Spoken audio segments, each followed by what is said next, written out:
Being that my wedding is in less than 30 days and I'm freaking stressed out, I'm going to tell you guys the story time about how me and Miles met yet again. And I know I have like hella new followers since I first told the story time.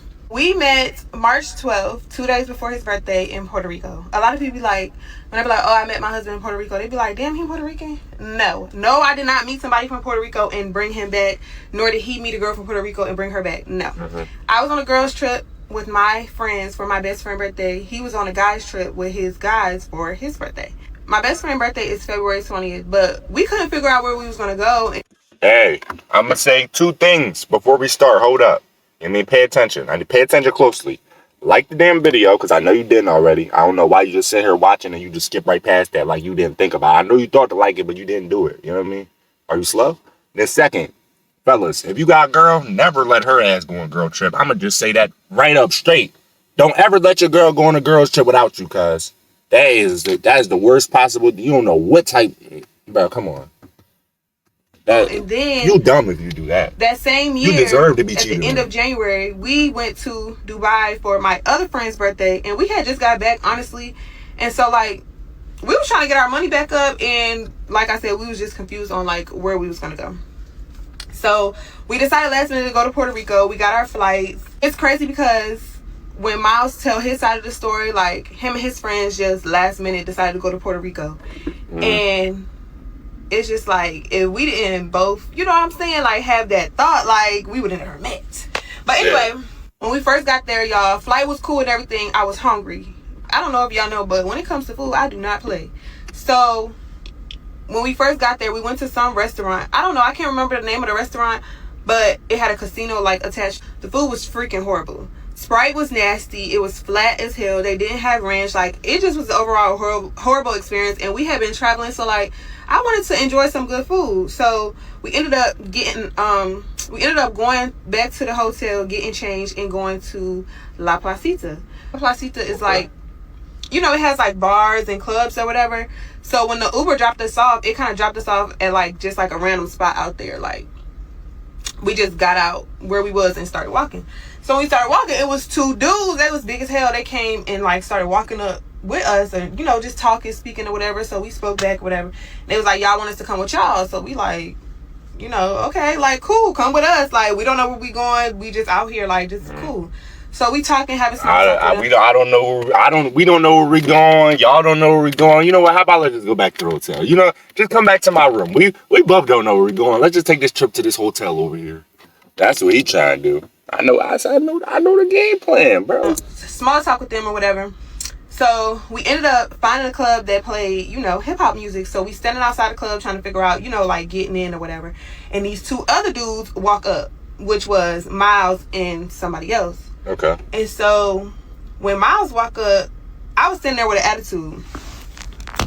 I had my arms crossed like this, mad, hot. It was during COVID too, and so, you know, everybody had like their mask on or whatever, and they was not playing that shit out there. Like, you had to have your mask on. So he like, damn, like, what's wrong with you? And I'm like, I just want to smoke some hookah. And I just be thinking that's so funny though, because like, girl, you was that mad about some hookah?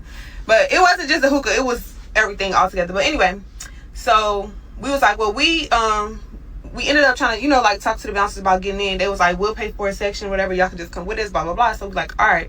So we went to go get a drink from like the next little spot. And so my friend exchanged numbers with Miles' friend, and she was like, text me, you know, when y'all get in or whatever the case. So we ended up going to get some drinks, and we look over at the other club like a few minutes later, and the niggas was gone. So we walk over there, and it's like a big window in the front, so we could see them. And we stand there like, we was low-key, I ain't gonna say we was like some groupies, but we was low-key like, damn, like, we was kicking it with y'all, and y'all said y'all was gonna let us know when y'all got in, and you didn't. Like, what's tea? Hey, this is typical female behavior, I'm not gonna lie. They not paying for shit. Yo, women, they don't want to pay for nothing. If there's a possible chance that they can get in for free, best believe they gonna try that shit until it works. I don't, like, even if they got the bread in their pocket to pay for to get in, bro. No, I'm finna. Okay, I gotta go. I gotta talk to you. Okay, I'm gonna flirt with you. You kind of ugly, but I'm gonna flirt with you just a little bit, just so I can get in this motherfucker, and then I'm gonna leave your ass. You know what I'm saying? Oh, I can get in with you. Okay, come bring me. Like, they, bro. So Miles ended up coming to the door. He paid for us to get in. So we in here, we smoking hookah, we drinking, we dancing, we having us a grand little time.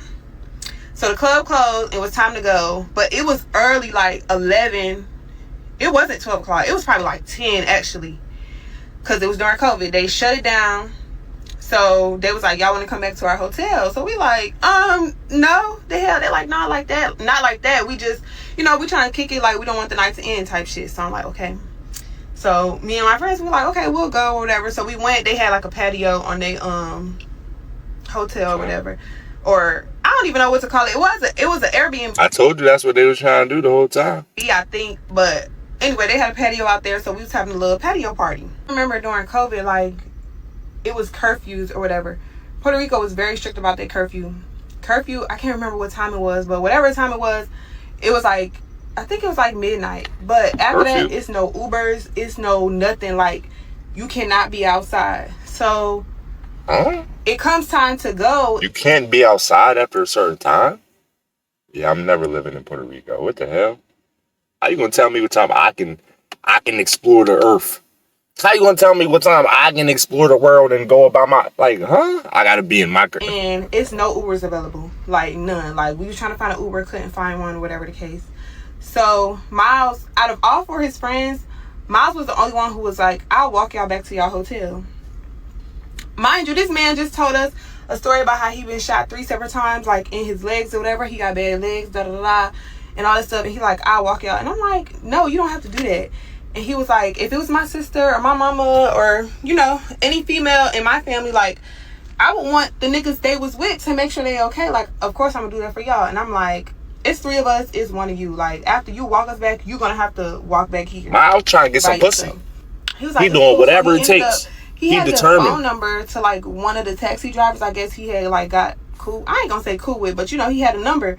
So he called the guy, and he was willing to come. So Miles paid for the Uber or whatever for us to go home.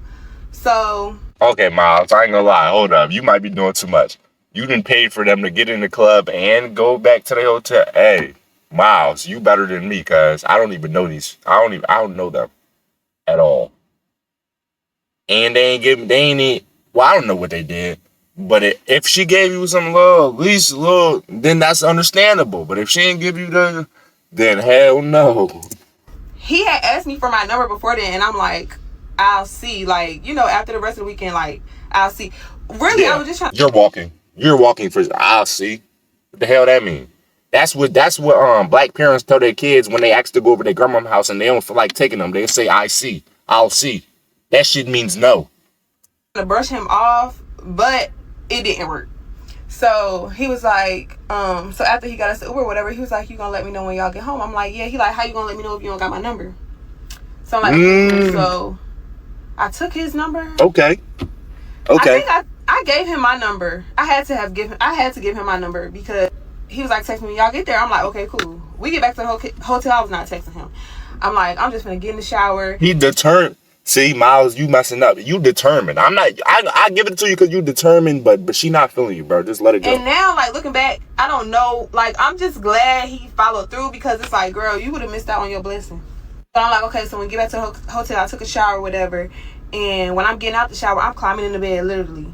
I can see myself now, like, climbing in the bed. I remember exactly what I was doing when my phone got a notification or a phone call. So I'm like, who's this? So I'm like, this that boy. So I answered. He was like, y'all made it back? I'm like, yeah. And he was like, okay, I just want to make sure. What? Okay, so sweet. I forgot they had said that they was there for his birthday. So the night of the 13th. He just trying to make sure that's the real number, my baby. We was chilling with them or whatever. We was trying to get them to go on excursions with us that day, but I don't know why they ended up not going. But we ended up linking with them after the excursion, and when he said something, he was like really drunk, and one of his friends was like, bro, get up, like it's finna be your birthday, it's 30 minutes to your birthday. So I'm like, it's your birthday? So he was like, yeah. And I was like, oh, like, come on. Like, I stayed the night with that man that night, y'all. I don't know if I ever told y'all that the first time, but I stayed the night with that man. Anyway, so stayed the night with him, and then after that, the rest was history. The next week, after we had left from Puerto Rico, we just stayed in communication. I went to visit him in Atlanta like twice. He came to visit me once. And then after that, I was pregnant. So yeah, that's like the long and then short version. Okay, so you wasn't feeling him. So first he was simping on y'all, paying for everything, which is some crazy shit, I'm not gonna lie. Then you wasn't feeling him, but he kept being determined. He wasn't giving up. I ain't gonna lie, bro was really working hard. And then you was like, okay, it's your birthday. I'm gonna give you some birthday pussy. So you was being generous that day. And then he probably like not no homo shit, but like he probably put it on you. You was like, okay, this thorough. I gotta keep this. And then that's when y'all kept staying in contact with. Okay, I understand. He knew what he was doing. He knew, okay, if I get this chance in the bed, that's all I gotta do to prove myself. She might not be fucking with me right now, but if I prove myself in that bed, she ain't going nowhere. You know what I'm saying? I understand the game now. I understand what he was. I get it. Who the hell was texting me? We're about to get married in less than 30 days, and I'm freaking stressed. But yeah.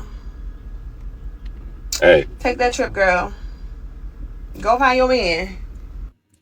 Hey, bro, game is different. I would have left your ass alone as soon as you dubbed my number. You know what I'm saying? When you was like, oh, I ain't taking your number. Because I only like girls that like me. You know what I'm saying? Simple as that. If you're not messing with me off rip, we ain't gonna work. I don't got time for you to act like play hard to get like I don't really want you. Okay. You ain't never gonna have me. And as soon as you show that you don't want me, done. You know what I'm saying? Done. Simple as that. Cause what am I doing? Why am I chasing you for? You know what you want, right? You a grown woman. You know what you want. I know what I want. You know what you want. So if you want me, you gonna act correctly. You know what I'm saying? I ain't got time for that chasing shit. I wouldn't do what he did, but hey, it worked for him, so I can't complain. You know what I'm saying? It worked for him, bro. It is what it is. And remember, fellas, I said, don't let your girls go on no girls trip. She might cheat on you, find a whole. Who to say she didn't have a boyfriend when she went on there? She might have never let him know that, but who's to say she didn't have a boyfriend that when she got back, she broke up with because she found a new nigga? Never let your female go on a girls trip, but I don't care. Never.